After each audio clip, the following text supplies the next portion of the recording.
Welcome to the Savage Executive Podcast. I'm your host, Steve Smith. Whether you're running a company, leading a department, or building your first team, this is where faith-driven leaders come to sharpen. This is wisdom for the weight that you carry. Let's get into it. The worst pivots that I have witnessed were not the ones that happened too late. They were the ones that happened too early, driven by pressure, by comparison, or by the anxiety of a leader who could not tell the difference between a strategy that needed more time and a strategy that needed to change. The best pivots that I have seen were the ones that were painful to make, the ones where the leader had to admit that something that they had championed or invested in or built their identity around was no longer serving the mission. Those pivots required courage. Not just the courage to change, but the courage to grieve what was being left behind. And the courage to be honest with the people who had invested alongside of them. A pivot is not a failure. In most cases, it is a sign of organizational maturity, the capacity to gather feedback, evaluate honestly, and redirect resources toward what is actually working. Leaders who cannot pivot are not decisive.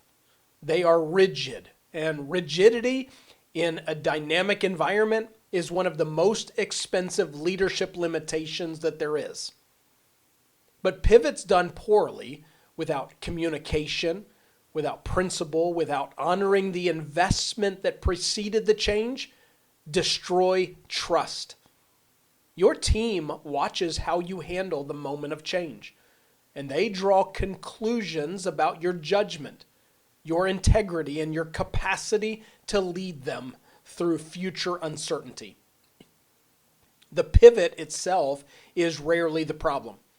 How it is executed is almost always where the damage happens. So today, I want to give you a framework for the pivot done right, the kind that moves you forward without leaving your people behind. So let's start. Part 1, distinguish between pivot strategy and abandoning the mission. The most common fear when a leader announces a pivot is that the mission is changing. Your team has invested emotionally, professionally, and often personally in what you are building together. When you signal that something major is changing, their first question, even if they don't ask it out loud, is this: is this still the same organization that I signed up for? The best pivots are explicitly framed in terms of mission continuity. You are not changing what you are trying to accomplish. You are changing how you are trying to accomplish it. The destination remains constant. The route is being adjusted. Making that distinction clearly, consistently, and early is the single most important communication that you can make when a strategic change is coming. Before you announce any significant strategic change, be prepared to answer this question for every key stakeholder. What does this change and what does it not change? The what it does not change answer should be long, specific, and delivered with conviction. The mission, the values, the commitment to the people, the standard of excellence. Those do not pivot. Make sure everybody knows it. The second thing, diagnose before you pivot. A pivot without diagnosis is a guess. And an organization that pivots repeatedly on the basis of guesses eventually loses the trust of everyone. The team who has watched too many false starts, the stakeholders who have funded too many half-built strategies, and the leaders themselves who can no longer distinguish between healthy adaptation and anxious reaction. The diagnostic question before any pivot is, what is the evidence? Not what are the feelings, not what looks better on paper, not what other organizations are doing. What is the actual data telling you about the gap between your current strategy and the outcomes that you need to produce? The pivot grounded in data, specific, current, clearly interpreted. The pivot grounded in anxiety or external pressure is not. And your team will hear the difference. So do the diagnosis, build the case, be able to articulate in plain language what you have observed, what it told you, and what the new direction is designed to address. Then pivot from a position of clarity rather than crisis. The third thing, communicate the pivot in layers. One of the most common pivot failures that I see is the big reveal, the all-hands announcement of a strategic change that key leaders are hearing for the first time. When your senior team learns about a major pivot at the same moment as the rest of the organization, you have communicated something devastating. Their input was not valued in the process, and their engagement in executing the pivot will reflect that. Pivot communication should happen in deliberate, concentric layers. Start with your innermost circle, the leadership team that needs to shape the decision, not just receive it. Work outward from there, department heads, then key contributors, then the broader team.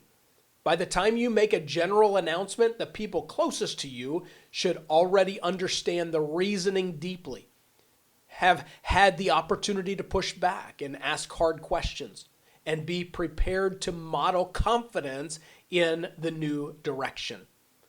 Each layer also gives you the opportunity to refine the message. The question your senior leader asks in the first conversation, the one you did not have a good answer for, is a question the whole organization will eventually ask. Better to wrestle with it in a small room than to stumble through it in an all-staff meeting. Layered communication is not manipulation. It is the investment of time that complex change deserves. Part 4, honor what came before. The pivot that honors the work, the investment, and the people who built what is now changing is the pivot that preserves trust. The pivot that dismisses or diminishes what came before, even implicitly, even by omission, damages it. And the damage is not just relational, it is reputational. People will remember how you treated the work they gave themselves to, and they draw conclusions about whether your next initiative is worth their best effort. This is particularly important in ministry contexts, where people have often given significant portions of their lives to programs and models that are being changed. When you pivot away from something that people built with sacrifice, they need to hear that the work was real, the investment was not wasted, and what was built served its purpose well for its season. That framing, this was good, it served us well, and now we are moving to what is next, keeps people with you through the transition in ways that silence and erasure never can. About a decade ago, we bought a piece of property a quarter mile from our ministry campus. The plan was simple. We were growing and our Christian academy was full. We needed room, so we bought the land. We drew up the plans and went to people and raised significant money to build a school that would let us say yes to more families. Then we hit a wall. We spent the next 3 years fighting for permits. One obstacle, then another, then another. Every time we cleared one, a new one took its place. 3 years of meetings, money, and momentum poured into a building that existed only on paper. By the time the permits were finally within reach, we had a different problem. We'd grown so much while we waited that the building that we had designed was already too small. We had fought for 3 years to build something that wouldn't have been big enough the day that we opened the door. So we went looking for space to rent. just to breathe. And in that search, we found a building 3 miles from our campus, already standing, already sized for where we were headed. We didn't rent it, we bought it. Now understand what that meant. We had raised that money for one thing, that land, that build. People had given sacrificially toward a specific vision that we had promised them. And we had to go back to them. We had to stand in front of the people who trusted us and say, the plan has changed. The building we asked you to fund, we're not building it. We're selling that land and we're using what you gave to buy something else 3 miles down the road. That is not a comfortable conversation. That is the cost of a pivot that nobody tells you about. It's not just the spreadsheet, it's the trust. It's looking people in the eye and asking them to follow you somewhere you didn't ask them to go the first time. But here's what was true, and it's the reason they said yes. Nothing they gave was wasted. The generosity raised for a dream we couldn't build became the down payment on the building we actually needed. The vision never changed. The address did. We weren't abandoning what they funded. We were stewarding it toward something better than the original plan. So we ended up selling the property. We bought the building. We renovated it.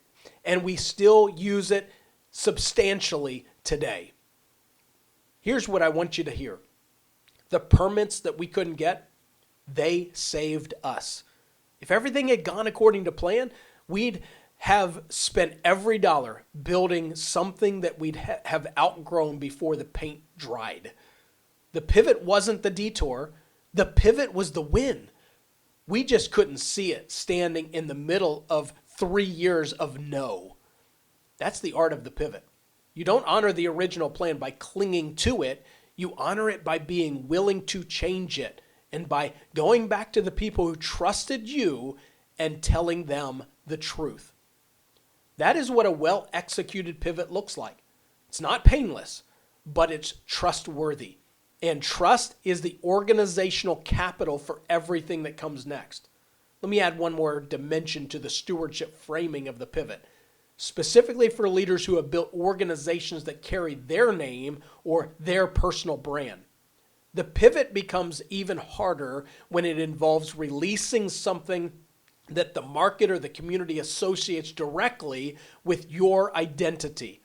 Sunsetting a flagship program is one thing. Pivoting away from a model that you have written about, spoken about, or built your platform around is entirely another.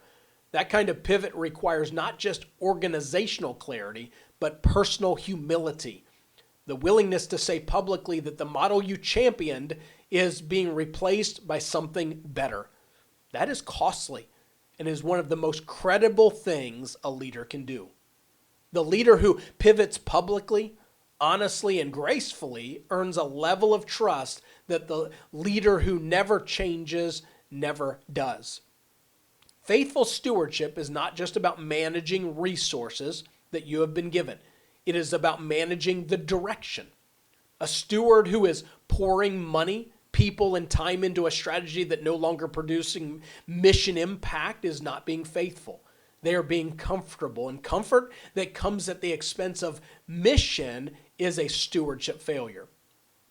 The pivot in this framework is an act of faith. It is the steward saying, I am responsible for the outcomes, not just the inputs.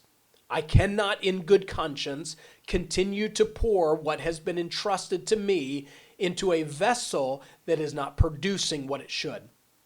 That conviction, that the direction itself is a stewardship responsibility, is what gives faithful leaders the courage to make changes that are costly and uncomfortable.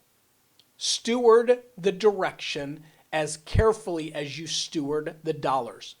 Both matter. Both will be accounted for. And here's the savage takeaway for today. The pivot that preserves trust is the one that honors the past while moving courageously toward the future. What we just unpacked is the discipline of stewardship, one of the 5 disciplines inside the Savage Advantage Playbook. You don't own what you lead, you answer for it. Stewardship includes strategic stewardship, the faithful management of the direction of the organization over time. A pivot is not a stewardship failure. Refusing to pivot when the evidence is clear is. Lead the organization toward what it is designed to accomplish, even when that requires leaving something behind. Acts 16, Paul and his team, redirected by the Spirit. They were unable to go where they had planned. Ultimately, they pivoted to Macedonia, a direction they had not anticipated. And this passage is one of the most remarkable strategic pivots in Scripture. Paul had a plan. The Spirit redirected. And the faithfulness was not in the original plan. It was in the willingness to release it when the evidence made clear that something else was called for. The pivot to Macedonia opened the door for the gospel's expansion into Europe. What looked like a disruption was actually a divine redirection to something exponentially more significant. The organizational principle is clear. Your plans are not sacred. Your mission is sacred. When fidelity to the mission requires releasing the plan, when the evidence indicates that the current strategy is not serving the purpose it was designed to serve, the most faithful response is to pivot. God is not more committed to your strategy than he is to your mission. The question is not, did we plan this? The question is, does this serve what we were called to do? And if the answer is yes, move. If the answer is no, have the courage to change direction. This week, identify one program, initiative, or approach that you know is not producing the outcomes it should, and that you have been protecting for reasons that are more about comfort or identity than mission, and do a 30-minute diagnostic. Map the resources that are invested against the outcomes produced for the last 3 months. Then have one honest conversation with yourself first, then with your most trusted leader about what the data is telling you. And here's the diagnostic question from the Savage Advantage Playbook for this discipline. What would change about your leadership if you led as though everything you have was on loan? Take that question seriously this week. Write your answer down. It will tell you more about the health of your organization than most assessments ever will. By the way, the Savage Advantage Playbook, it's available to you for free at savageexecutive.com. It is 5 disciplines with real diagnostics and a 30-day path to put the framework to work. It is the foundation of everything that we teach. You can download your copy at savage.com. If this episode sharpened your thinking, share it with one leader who needs it this week. Subscribe so you never miss an episode, and connect with me on LinkedIn or Savage Executive on Instagram. Next week, building your legacy bench. The leaders you invest in today are the legacy that you leave tomorrow. But that's next week. This is the Savage Executive. I'm Steve Smith. Lead with excellence, steward with faithfulness, and carry the weight with grace.